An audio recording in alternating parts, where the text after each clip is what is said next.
and welcome to this PowerPoint presentation about me, Tim VanZeben, talking to you about the trails that are located inside the Selva Biological Station.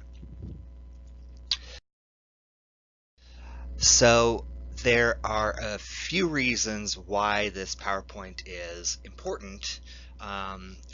I think the main reason is that the map that you're going to get when you get there is not going to necessarily adequately display the different types of trails and the difficulties of each trail. And so you'll want to know how this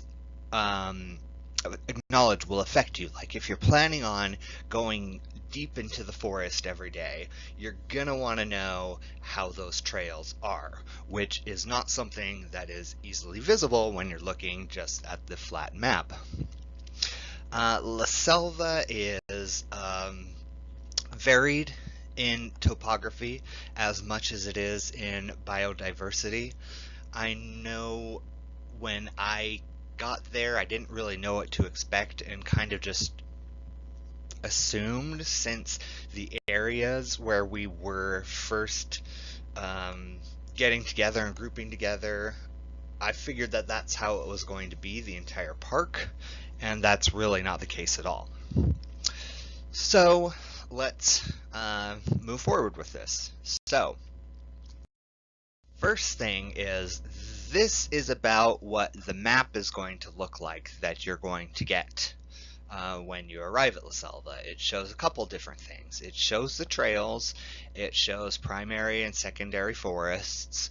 It also shows you which trails are concrete trails, which trails are basic footpaths, which is just dirt running through the landscape.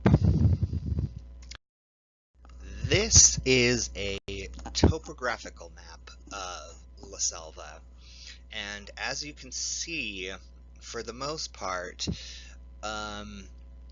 the area around where you will be staying, which is right down here, is pretty flat. And the further south you get from that area, the terrain starts to get higher in elevation. And I can tell you what that will mean for you, but first I want to point out something on this map. You can see the trails. They're either set up where they are zigzaggy, or there are also just trails that are straight lines. Now these straight line trails are not accounting for any of the type of landscape. So you're going to be going up and you're going to be going right back down onto some very steep hills and valleys. Now it's important to remember that when you are thinking about how much time you're going to take each day. Now these trails that are all squiggly, they more go with the landscape, so it's not going to be as difficult and as strenuous of a hike if you go on these trails. So there are two types of trails that you're going to encounter in La Selva. The first one is going to be the paved trail, which will have concrete from various sizes. I know the STR trail gets pretty wide, and I can't really tell which trails these ones are, although the one on the right is probably one from CCL or CCC. So those are the concrete paths. Are of course the non-paved trails. Now these ones you're going to find mostly in further deeper into the forests. The STR trail was made big and beautiful for investors, so that's going to be the big and beautiful trail. But these trails that don't have any paving to them, if you're going out into the forest, these are the ones that you're going to be experiencing the most of. Now the actual trails are they're kept clear. easily marked. I should say that all trails, whether it is paved or unpaved, is marked in 50-meter increments, starting with 50 and going higher the further down the trail you are going. So that's what's best to keep in mind. Now, if you noticed on the picture on the left, you'll wonder what's going on with that. Well, that is actually one of the trails that's a straight trail that doesn't give any consideration to landscape, so it is going pretty much straight up. And those aren't fun. Now, as I was mentioning before, if you're just looking at your flat map, which again doesn't really tell you anything about the situation, there are some things that you can figure out, that I had to figure out just by being out there and looking out there. The two main trail configurations, if they're straight lines, they are going to take you up and down a lot into some very steep angles, and that is especially true the further south you go, and of course along the creeks that's going to be true too. Now these are going to be the most difficult hikes that you face. Any trail that is a straight trail is going to be very difficult. Now the curvy line trails, you will still go up in elevation some, but you're not going to be putting forth as much effort as you would in the straight line trail to go up and go down and go up and go down. It's going to be a lot easier to follow. Yeah, and it's that for a lot of the trails, since you are in a rainforest, there is going to be water all over the place, and there are times when you need to get over the water, and various different ways of getting over the water have been implemented. You can see on the left there is a wooden bridge. On the right is just an old tree that's been fallen over for you to. I had to, go across this one on all fours because it freaked me out. Also, if you get into the swampy area instead of a trail on the ground, since it's just wet ground, you're going to be walking over wooden planks.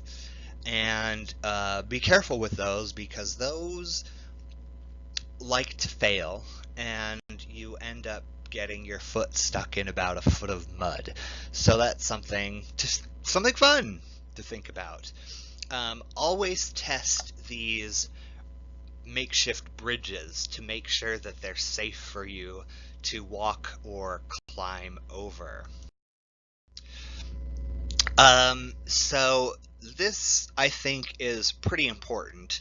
Now, when I talk about the straight line trails, I really mean that you really need to pay attention and make sure that you're in good enough health to be doing these daily, because these are major peaks and valleys, and I gotten to the point where whoever I was stuck with that day and had to endure these trails with me, we flipped off the the trail, because I don't know how well you can tell, but the trail on the picture on the left, the trail is just behind my left shoulder, and that's about as steep down as it goes till you reach the bottom. And I can't really make out where the other, needless to say, they're very hard, and don't be nonchalant about it. They are hard and they require a lot of work. So if you're going to be taking these trails, plan double time so you can get up and down them and up and down them and rest as much as you need to and still make it back to camp in time. A few things to remember: that hiking is fun, and often, let's see,